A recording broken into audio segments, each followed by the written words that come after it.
आज मैं राष्ट्रवादी जनलोक पार्टी के नेता महेश सिसोदिया जी के साथ हूँ। तो महेश सिसोदिया जी, आपका स्वागत है। बहुत बहुत धन्यवाद। आप हमारे कार्यालय पर पधारे। अच्छा सिसोदिया जी, जो इसके राष्ट्रीय संयोजक हैं शेर सिंह राणा, वो किसी परिचय के मोहताज नहीं है। तो आप इस पार्टी में कितने सालों से हो? देखिए, शेर सिंह राणा, जैसा आपने कहा, शेर सिंह राणा जी परिचय के मोहताज नहीं है, क्योंकि उन्होंने हिंदुस्तान का नाम पूरे विदेशों में कायम किया है, एक ऐसा सराहनीय कार्य करके। पृथ्वीराज चौहान जी की अस्थियों को जब अफगानिस्तान में उनका तिरस्कार, उनका अपमान किया जा रहा था, तो उन महान विभूति, एक ऐसे आदर्श की अस्थियों को अपमान से बचाने के लिए हिंदुस्तान में वापस लेके आए और यहाँ स्थापित करा। तो एक ऐसा सराहनीय कार्य, एक ऐसा विशाल कार्य किया है जो ना तो आज तक किसी ने किया है, ना ये आज तक कर पाएगा। तो ऐसे महान शेर सिंह राणा जी की पार्टी है राष्ट्रवादी जनलोक पार्टी सत्य, और मैं इनकी पार्टी में उत्तर प्रदेश नियुक्ति प्रभारी हूँ और पश्चिम उत्तर प्रदेश यूथ महासचिव हूँ। पिछले 4 साल से मैं कार्य कर रहा हूँ पार्टी के अंदर। पहले मेरे को विधानसभा अध्यक्ष नियुक्त किया गया था, फिर मेरे कार्य को देखते हुए गाजियाबाद जिला अध्यक्ष नियुक्त किया गया, और अब मेरे पास पार्टी के 2 दायित्व दिए हुए हैं शेर सिंह राणा जी ने। अच्छा, क्योंकि जिला पंचायत चुनाव बिल्कुल नजदीक है, तो जिला पंचायत चुनाव के लिए क्या तैयारी है आपकी पार्टी की? जिला पंचायत चुनाव के लिए हमारी उत्तर प्रदेश के अंदर पूरी तैयारी चल रही है। सभी जिलाध्यक्षों को अवगत करा दिया गया है कि हमें जिला पंचायत 2025-26 में होने थे, पर अभी बीजेपी इतनी डरी हुई है कि उन्होंने चुनावों को स्थगित कर रही है और आगे बढ़ा रही है। कोई निश्चित डेट भी नहीं दी है कि वो कब करेगी। तो पूरी तैयारी चल रही है। जमीनी स्तर पर सभी जिलों में हम अपने अपने प्रत्याशी घोषित करेंगे। अच्छा, संगठन की जो तैयारी है वो किस लेवल पे चल रही है? क्योंकि बेशक ये जिला पंचायत चुनाव को आगे पीछे कर रहे हैं, लेकिन 27 का चुनाव तो एकदम अडिग है, वो अपने समय पे होगा। तो उसके लिए क्या तैयारी है?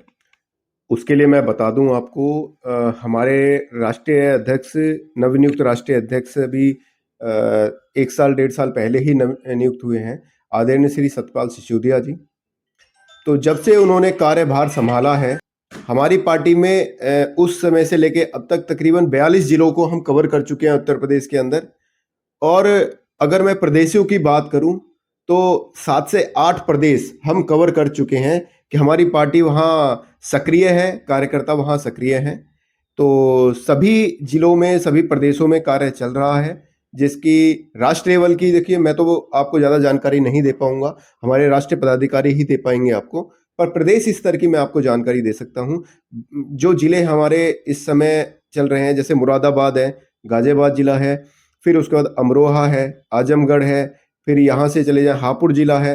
हापुड़ जिलाध्यक्ष अभी हमने अग्रवाल हैं, हमारे विनय अग्रवाल जी एडवोकेट हैं, उन्होंने पार्टी ज्वाइन करी है, उनके नेतृत्व में हापुड़ जिले के अंदर टीम बन रही है। और मुरादाबाद में अमित रावत जी हैं। तो ऐसे ही अभी सोनभद्र में एक हमारे जिलाध्यक्ष यादव जी हैं। तो हम सब जातियों को लेके चल रहे हैं, स्वर्ण समाज की और अपने SC ST OBC की। तो हमारी सभी प्रदेशों जिलों के अंदर टीम काम कर रही है और अच्छी टीम बन चुकी है। अच्छा, यूजीसी के मुद्दे पे सबसे पहले आपकी पार्टी मुखर हो गई, उन्होंने विरोध किया आपकी पार्टी ने।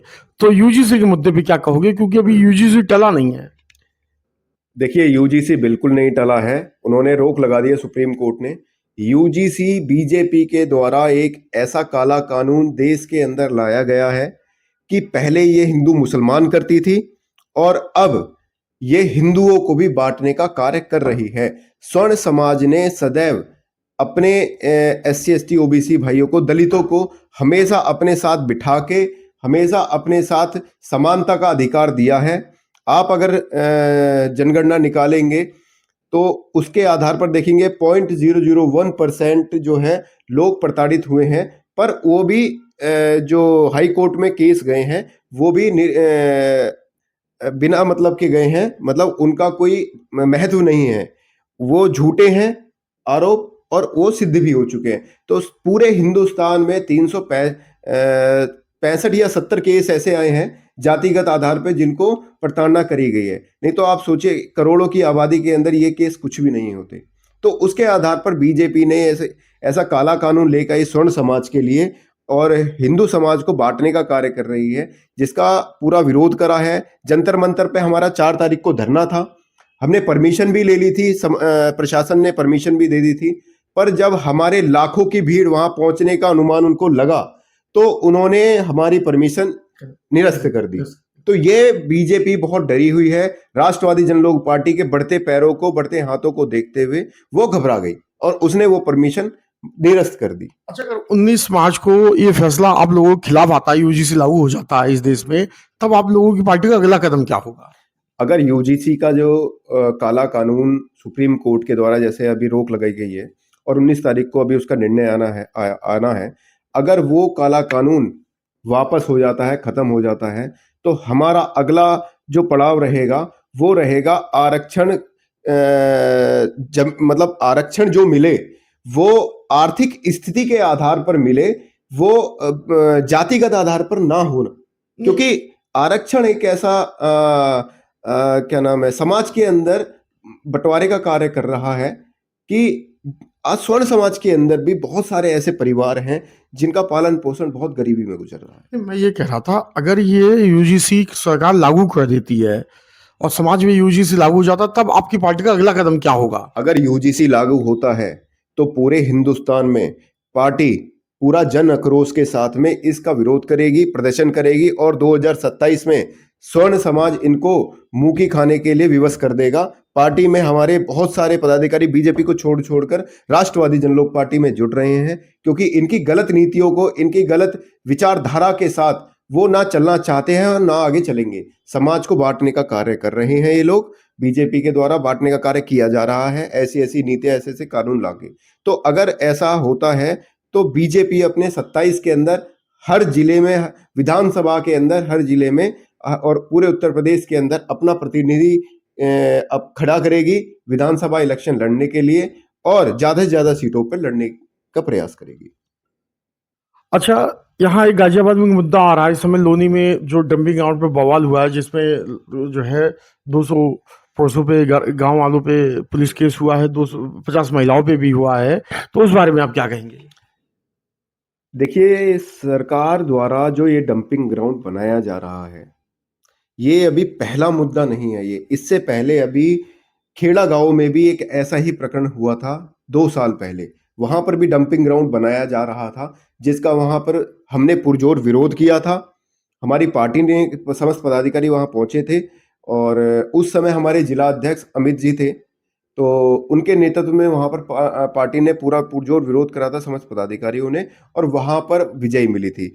तो यहाँ पर भी हम पूरा पुरजोर विरोध करेंगे, वहां जाकर बैठेंगे और जिन भाइयों के, जिन बहनों के खिलाफ एफआईआर हुई हैं, प्रशासन को चेताएंगे कि जल्दी से जल्दी वो एफआईआर लौटाई जाए, वरना राष्ट्रवादी जनलोक पार्टी एक महा आंदोलन करने के लिए कानूनी दायरे के अंदर और कानूनी प्रक्रिया के आधार पर बाध्य होगी। अच्छा, अभी एक डील हुई है अमेरिका के साथ हमारे देश की, जिसमें दूध और कृषि के ऊपर जो है टैक्स जो है किया गया है, तो उस बारे में आप क्या कहेंगे? देखिए, मैं आपको बता दूं, मैं भारतीय किसान यूनियन बलराज का जिला अध्यक्ष भी हूं और कल ही हमने हापुड़ डीएम को एक ज्ञापन के माध्यम से अवगत कराया है कि इस जो इंडो अमेरिका डील हुई है, इसके अंदर दूध उत्पादों को रखा ना जाए, कृषि उत्पादों को रखा ना जाए, क्योंकि अगर कृषि के क्षेत्र के अंदर अभी हमारे किसान की स्थिति बहुत दयनीय है। हमारा किसान का जीवन यापन बहुत गरीबी के अंदर गुजर रहा है, क्योंकि मैं खुद एक किसान का बेटा हूं। जब मैं गांव जाता हूं, मैं अपने किसानों की हालत देखता हूं, बड़ी गंभीर है, मैं बयां नहीं कर सकता। तो अगर इन कृषि उत्पादों को भी इन्होंने इस डील के अंदर जैसे कि रखा है और उस पे 0% टैक्स के आधार पर उनको खरीदा जा रहा है, तो जब वो प्रोडक्ट आएंगे यहाँ पर, तो वो प्रोडक्ट की कीमत आप आंक सकते हैं कि क्या होगी। अभी एक हमारे किसान का दूध जो है 70 रुपए लीटर जाता है, जिसमें कि उनके खुद की क्योंकि पशु के बहुत सारे खर्चे होते हैं, खाद का खर्चा होता है, भूस है और बहुत सारे उनके खाने पीने की चीजें होती हैं जिनमें इतना खर्चा हो जाता है किसान का कि वो भी उस खर्चे को नहीं निकाल पाता। जब दूसरे देश से आने वाला खाद्य पदार्थ या दूध है या फिर कृषि उत्पादक पदार्थ हैं वो सस्ते आएंगे तो यहाँ के किसानों से कौन खरीदेगा? फिर यहाँ के किसान अभी इस स्थिति में है तो आने वाली दयनीय स्थिति और खराब होगी।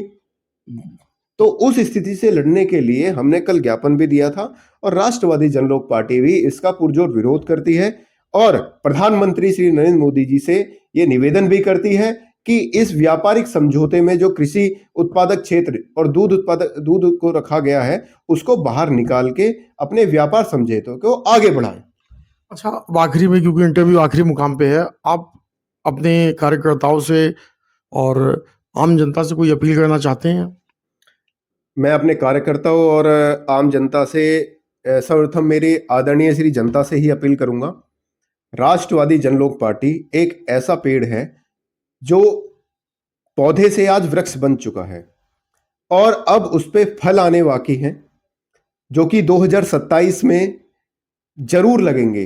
तो मेरी हमारी देवतुल्य जनता से यही अपील है कि एक बार राष्ट्रवादी जनलोक पार्टी के दामन को थामें, राष्ट्रवादी जनलोक पार्टी के हाथों को मजबूत करें और राष्ट्रवादी जनलोक पार्टी के पद चिन्हों पे आगे चल के एक सशक्त भारत और एक सशक्त समाज बनाने में सहयोग करें।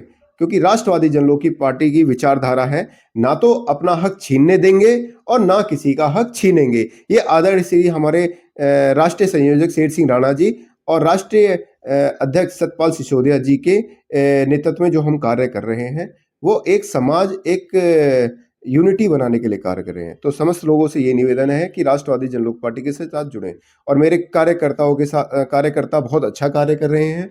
पार्टी को इसी तरीके से बढ़ाते रहें और राष्ट्रवादी जनलोक पार्टी को घर घर तक पहुंचाने का कार्य करें। धन्यवाद।